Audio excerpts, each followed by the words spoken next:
ഇടതുപക്ഷ ഗവൺമെന്റിന്, പ്രത്യേകിച്ച് പിണറായി ഗവൺമെന്റിന് ഇതുവരെ ഉണ്ടായതിൽ ഏറ്റവും കൂടുതൽ തിരിച്ചടി നേരിട്ടത് ശബരിമല അയ്യപ്പനെ തൊട്ടതിന്റെ പേരിലാണ്. ആദ്യത്തെ തെരഞ്ഞെടുപ്പ് ഇലക്ഷനിൽ ഒക്കെ പരാജയപ്പെട്ടു.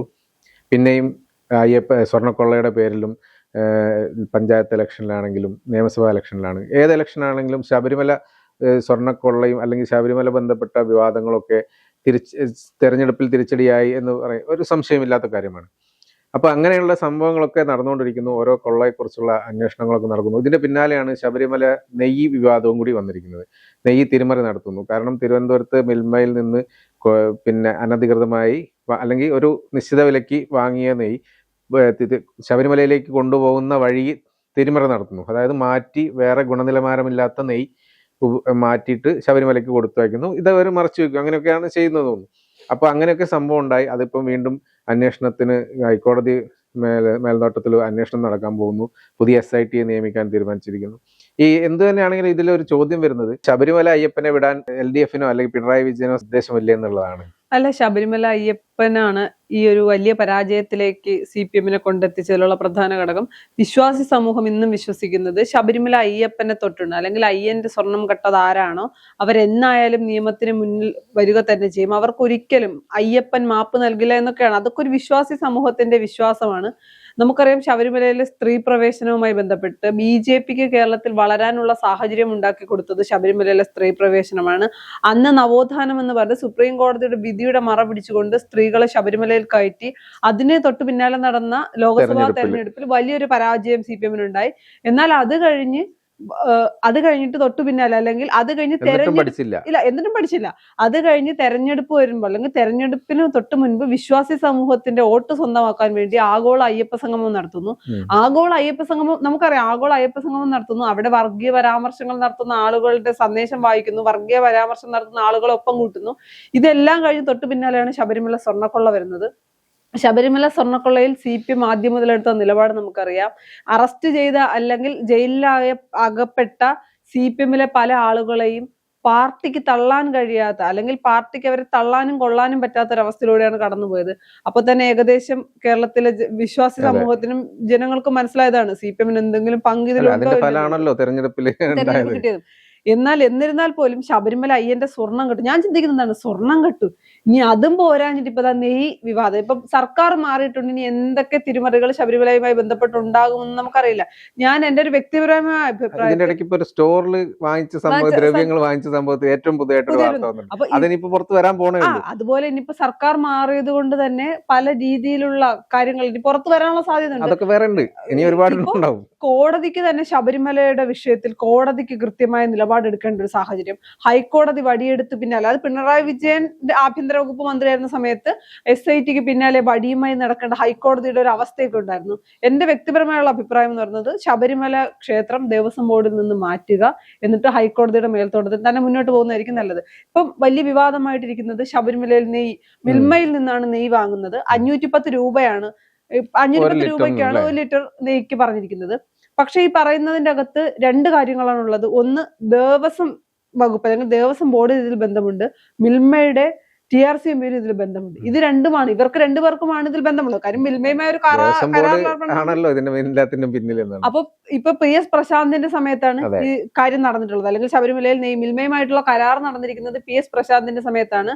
ഇതിന്റെ അകത്ത് ഏറ്റവും നമുക്ക് തോന്നുന്ന ഒരു കാര്യം എന്ന് പറഞ്ഞാൽ, ഒന്ന്, 510 രൂപയ്ക്ക് ലിറ്ററിന് വാങ്ങുന്ന നെയ്യ് പകുതി വഴിയിൽ എത്തുമ്പോൾ ഇവരിത് മാറ്റി മോശം ഗുണനിലവാരമില്ലാത്ത നെയ്യ് കൊടുക്കുന്നു. അത് ഈ പറയുന്ന മിൽമയുടെ അല്ലെങ്കിൽ ആരാണോ മിൽമയിൽ നിന്ന് കൊണ്ടുവരുന്ന ഉദ്യോഗസ്ഥൻ, ആ ഉദ്യോഗസ്ഥൻ അറിയണം, ദേവസ്വം ബോർഡിൽ നിന്ന് അല്ലെങ്കിൽ ദേവസ്വം വകുപ്പിൽ നിന്ന് മാറ്റാൻ നിൽക്കുന്ന ആളും അറിയണം. ശബരിമലയിലുള്ളവർക്കും ഇതറിയാം, മിൽമയിൽ ഉണ്ടായിരുന്നവർക്കും ഇതറിയാം. ഇത് ആരും അറിയാതെ എന്തായാലും നടക്കില്ല. ഇതിൽ എതിരാളികൾ പറയുന്ന ഒരു കാര്യം എന്താ അറിയോ, ഇത് മിൽമയെ കേന്ദ്രീകരിച്ച്, അതായത് മിൽമയെ തകർക്കാൻ വേണ്ടിയിട്ടാണ്, മിൽമയുടെ പ്രൊഡക്റ്റ് ഗുണനിലവാരം ഇല്ലാതാക്കാൻ, അല്ലെങ്കിൽ മിൽമയിൽ നിന്ന് സാധനങ്ങൾ വാങ്ങിക്കരുത് ശബരിമലയിലേക്ക്. ഒരുപാട് കാര്യങ്ങൾ പോകുന്നതാണോ, 26 ലോഡം കണ്ടാണ് ആ സമയത്ത് പോയത് എന്നൊക്കെ പറയുന്നുണ്ടായിരുന്നു. അങ്ങനെ തിരുവനന്തപുരത്ത് മാത്രം.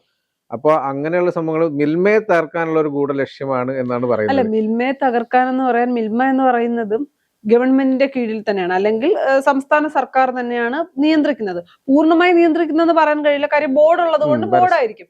എന്നിരുന്നാൽ പോലും നിയന്ത്രണം എന്ന് പറയുന്നത് സംസ്ഥാനത്തിന്റെ സർക്കാരിനുണ്ട്, ഇല്ല എന്നൊന്നും പറയാൻ കഴിയില്ല.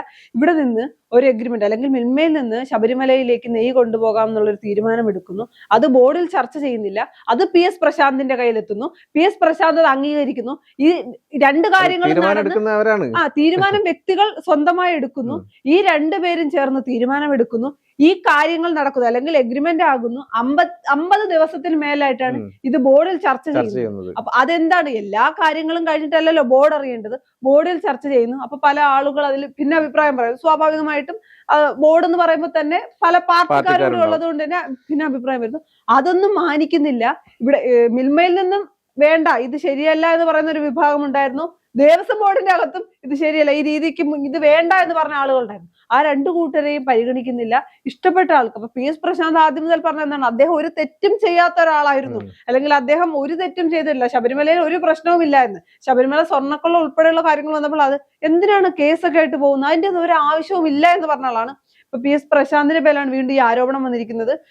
മിൽമയിൽ നിന്ന് സാധനങ്ങൾ കൊണ്ടുവരുന്നു, പകുതി വഴിയിൽ വന്ന് ഇതെല്ലാം നെയ്യ് മാറ്റുന്നു, എന്നിട്ട് ഇത് ശബരിമലയിലേക്ക് എത്തിക്കുന്നു. അപ്പൊ ഇവരിപ്പോ പറയുന്ന ഒരു അതായത് അനുകൂലിക്കുന്നവർ, ഈ സംഭവം നടത്തിയവരൊക്കെ പറയുന്ന ഒരു കാര്യം എന്ന് വെച്ചാൽ UDF സർക്കാരിന് ഈ മിൽമയെ തകർത്തുകൊണ്ട് എന്തായാലും സ്വകാര്യ ഡയറി അങ്ങനത്തെ ഫേമുകളുണ്ടല്ലോ അവരെ കൊണ്ടുവന്നിട്ട് കൂടുതൽ ലാഭം അവരിൽ നിന്ന് ഉണ്ടാക്കാനുള്ള പരിപാടിയാണെന്ന് അല്ലെങ്കിൽ അങ്ങനെയുള്ള കാര്യങ്ങളൊക്കെ പറയുന്നത്.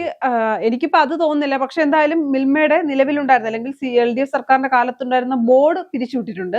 കാര്യം ആ ബോർഡുമായി ബന്ധപ്പെട്ട് ഇതിനു മുൻപ് തന്നെ ഒരു കേസ് സുപ്രീം കോടതിയിൽ നിൽക്കുന്നുണ്ടായിരുന്നു. അതിന്റെയൊക്കെ പശ്ചാത്തലത്തിൽ കൂടി ഈ ഒരു കേസ് കൂടി വന്നപ്പോൾ UDF സർക്കാരിന് അത് എളുപ്പമായി. കാര്യം ഓൾറെഡി ഒരു കേസ് ക്കുന്നുണ്ടായിരുന്നു. ഇപ്പൊ പിന്നെ ഒരു കേസ് കൂടി ആയപ്പോൾ അവരാ ബോർഡ് പിരിച്ചുവിട്ടു. ഇനിയിപ്പോ സ്വാഭാവിക നടപടിയാണ്. ഒന്നെങ്കിൽ പുതിയ ബോർഡ്, ഉടനെ ഒരു പുതിയ ബോർഡ് എടുക്കില്ല, ഒരു 6 മാസത്തോളം സമയമെടുക്കും. അപ്പോൾ ഏതെങ്കിലും ഒരു അഡ്മിനിസ്ട്രേറ്റീവ് കമ്മിറ്റിക്ക് വിടാനാണ് സാധ്യത. അപ്പൊ എന്തായാലും ശബരിമലയിലേക്ക് നെയ്യ് മിൽമയിൽ നിന്ന് വാങ്ങിയിട്ടുണ്ടെന്നുള്ളതിൽ സംശയമില്ല. അവിടെ എത്തിയ നെയ്ക്ക് ഗുണനിലവാരം ഇല്ല എന്നുള്ളതും സത്യമാണ്. അങ്ങനെയാണെങ്കിൽ ഈ പകുതി വഴിയിൽ വെച്ച് ഇത് മാറ്റിയിട്ടില്ല എങ്കിൽ മിൽമയിലെ നെയ്ക്ക് അത്ര ഗുണനിലവാരം കുറവാണോ എന്ന് തെളിയിക്കേണ്ടത് മിൽമയാണ്. അത് മിൽമയുടെ ബാധ്യതയാണ് അല്ലെങ്കിൽ ബാധ്യതയാണല്ലോ. മിൽമയിൽ നിന്ന് വരുന്നത് നമ്മൾ മിൽമയുടെ സാധനങ്ങൾക്ക് കുറച്ച് പൈസ കൂടുതലാണെങ്കിൽ നമ്മൾ പറഞ്ഞ ക്വാളിറ്റി ഉള്ള സാധനമാണ് മിൽമയുടെ, നല്ല സാധനമാണെന്നൊരു വിശ്വാസം നമുക്കുണ്ട്. അപ്പൊ അങ്ങനെ ശബരിമലയിൽ അല്ലെങ്കിൽ ഇപ്പൊ പറയുന്ന കഴിഞ്ഞ സർക്കാരിന്റെ അല്ലെങ്കിൽ CPM ആളുകൾ പറയുന്നത് മിൽമയിൽ നിന്ന് കറക്റ്റ് സാധനം ഇവിടെ എത്തിയിട്ടുണ്ട്. അപ്പൊ മിൽമയുടെ നെയ്യുടെ പ്രശ്നമായിരുന്നു, അത് വ്യക്തമാക്കേണ്ടത് മിൽമയാണ്. അന്നത്തെ ബോർഡ് എന്ന് പറയുന്നത് UDFന്റെ ബോർഡ് ആയിരുന്നില്ല, LDFന്റെ ബോർഡ് തന്നെയാണ്. അപ്പൊ അവര് വ്യക്തമാക്കണം പിന്നിൽ എന്താണ് ഉണ്ടായതെന്ന്. അല്ലാതെ ഇനിയിപ്പോ ഏറ്റവും വലിയ പ്രശ്നം എന്താണെന്നറിയോ? CPM ഒന്നും ചെയ്യാൻ വയ്യാത്ത അവസ്ഥയാണ്. മിൽമയുടെ ബോർഡ് പിരിച്ചുവിട്ടു. അപ്പൊ ഇനി അവർക്ക് അതത്ര എളുപ്പമല്ല. ശബരിമലയിൽ PS പ്രശാന്ത് അടക്കമുള്ളവർ അകത്തായി. ഇനിയിപ്പോ സ്വർണ്ണക്കൊള്ളയിൽ തന്നെ PS പ്രശാന്ത് ആരെയൊക്കെ കൊണ്ടുപോകുമെന്ന് അവർക്കറിയില്ല. അതുകൊണ്ട് ഈ വിഷയത്തിൽ CPM ഒന്നും പറയാനാകുന്നില്ല. പക്ഷെ എപ്പോഴും ആലോചിക്കേണ്ട ഒരു കാര്യമുണ്ട്. ശബരിമലയിൽ സ്വർണം കട്ടു, ഇപ്പൊ നെയ്യുടെ പേരിൽ വിവാദം വരുന്നു, ഇനി എന്തൊക്കെ വിഷയങ്ങളാണ്. കാര്യം സർക്കാർ മാറി, പഴയതുപോലെ ദ്രവ്യങ്ങൾ സ്റ്റോറിൽ വാങ്ങിക്കുന്ന സാധനങ്ങൾ, ദ്രവ്യങ്ങൾ ഉൾപ്പെടെയുള്ള പല സാധനങ്ങളും, തേൻ, അങ്ങനത്തെ കുറെ സംഭവങ്ങളൊക്കെ ഉണ്ട്. അതിലൊക്കെ ഇനിയിപ്പം എന്താ തിരിമറി നടന്നു എന്നുള്ളതാണ് ഏറ്റവും പുതിയ. അല്ല, ദേവസ്വം ബോർഡ് അതിന് അന്വേഷണത്തിന് വരില്ലേ? ദേവസ്വം ബോർഡ് അംഗങ്ങളെ വിശ്വസിക്കാൻ പറ്റുന്നില്ല, ദേവസ്വം ബോർഡിനെ വിശ്വസിക്കാൻ പറ്റുന്നില്ല. ഇപ്പൊ ശബരിമല എന്ന് പറയുന്നത് ഒരു ക്ഷേത്രമാണ്. ഇതുപോലെ ദേവസ്വം ബോർഡിന്റെ കീഴിലുള്ള എത്ര ക്ഷേത്രങ്ങൾ ഇത്തരം തിരിമറികൾ നടക്കും. ഇപ്പൊ മിൽമയുടെ നെയ്യ് എന്ന് പറയുന്നത് ശബരിമല പോലെ ഒരു ക്ഷേത്രം ആയതുകൊണ്ടാണ് ഇത്രയും നാള് കഴിഞ്ഞത് പുറത്തു വരുന്നത്. അപ്പൊ ചേട്ടൻ ഒന്ന് ആലോചിക്കൂ, സാധാരണ എന്നാൽ ഇതുപോലെ ഇത്രയും പോപ്പുലർ അല്ലാത്ത ദേവസ്വം ബോർഡ് ക്ഷേത്രങ്ങളിൽ എന്തെല്ലാം തട്ടിപ്പുകളായിരിക്കും നടക്കുന്നത്. ഒന്നെങ്കിൽ ഈ ദേവസ്വം ബോർഡുകൾ ക്ഷേത്രങ്ങളെ തന്നെ കോടതിയുടെ നിയന്ത്രണത്തിലാക്കുക പൂർണ്ണമായി, അതായിരിക്കും കുറച്ചുകൂടി നല്ലത്. എന്തായാലും ഹൈക്കോടതി ഉത്തരവിട്ടതിനെ തുടർന്ന് അന്വേഷണത്തിന് ഉത്തരവിട്ടിട്ടുണ്ടല്ലോ. അതുകൂടാതെ വിജിലൻസ് അന്വേഷണം, പിന്നെ അതിലൂടെ SIT ഇപ്പൊ നിയമിച്ചിട്ടുണ്ട്, തീരുമാനിച്ചിട്ടുണ്ട്. അതിപ്പോ എന്തായാലും അന്വേഷണം SIT ആർക്കും അറിയാം മിൽമ എവിടെ വെച്ച് എന്തൊക്കെ തിരിമറി നടന്നു, എങ്ങനെയാണ് ഉണ്ടായതെന്നൊക്കെ ഉള്ളത് തെളിയിക്കും, ഉറപ്പാണ്. അല്ല, അത് ഉറപ്പാണ്. കാര്യം എന്ന് പറഞ്ഞാൽ ഒന്നാമത്തെ കാര്യം സർക്കാർ മാറിയിട്ടുണ്ട്, പുതിയ സർക്കാരാണ്. അപ്പൊ ഇവരാരെയും സംരക്ഷിച്ചു നിർത്തേണ്ട ആവശ്യമില്ല. കാര്യം LDFുമായി ഇപ്പൊ ഈ പറയുന്നതൊക്കെ സത്യം അല്ലെങ്കിൽ സത്യമാണ്. ഇത്രയും കാലം സംരക്ഷിച്ച് നിർത്തിയതാണ് LDFന് പണി കിട്ടിയത്. ജനങ്ങൾ ഇതൊക്കെ കാണുന്നുണ്ടെന്നുള്ളതാണ് തെരഞ്ഞെടുപ്പ്. അത് മാത്രമല്ല, UDFന് ഇങ്ങനെ തന്നെ ഇവരെ സംരക്ഷിക്കാൻ ശ്രമിച്ചാൽ UDFന് ഉറപ്പാണ്. തീർച്ചയായിട്ടും ഇപ്പൊ സംരക്ഷിക്കേണ്ട ആവശ്യമില്ല. ഇപ്പൊ മിൽമയിൽ നിന്ന് ഒരു ഉദ്യോഗസ്ഥനാണ് ഇതിന് എന്തായാലും ഒരു ഉദ്യോഗസ്ഥരെങ്കിലും അറിഞ്ഞിരിക്കണമല്ലോ. അദ്ദേഹം എന്തായാലും CPM അനുഭാവിയായിരിക്കും. അതുകൊണ്ടാണല്ലോ CPMകാർ പറയുമ്പോൾ അല്ലെങ്കിൽ അവര് ഭരണത്തിരുന്നപ്പോൾ നടന്നത്. അയാളെ പുറത്താക്കുക എന്നുള്ളത് ഇപ്പൊ UDFന്റെ കൂടി ആവശ്യമാണ്. എങ്ങനെയെങ്കിലും മിൽമ അല്ലെങ്കിൽ തിരുവനന്തപുരം മേഖലാ യൂണിയൻ പിടിക്കേണ്ട ആവശ്യം UDFന്റേതാണ്. കഴിഞ്ഞ 10 വർഷമായി നഷ്ടപ്പെട്ട പല സ്ഥാപനങ്ങളും ഇവർക്ക് തിരിച്ചു പിടിക്കേണ്ട ഒരു സാഹചര്യമുണ്ട്. അതിന്റെ അടിസ്ഥാനത്തിൽ എന്തായാലും എനിക്ക് തോന്നുന്നു SIT അല്ലെങ്കിൽ ഹൈക്കോടതിയുടെ നിർദ്ദേശമുണ്ട്, സംസ്ഥാന സർക്കാരിന്റെ ഇടപെടൽ ശക്തമായ ഈ വിഷയത്തിലുണ്ടാകും. കാര്യം അവർക്ക് എങ്ങനെയും മിൽമ തിരിച്ചു പിടിക്കുക അല്ലെങ്കിൽ മേഖലാ യൂണിയൻ തിരിച്ചു പിടിക്കുക എന്ന ലക്ഷ്യം കൂടി UDF-ന്റെ മുന്നിലുണ്ട്.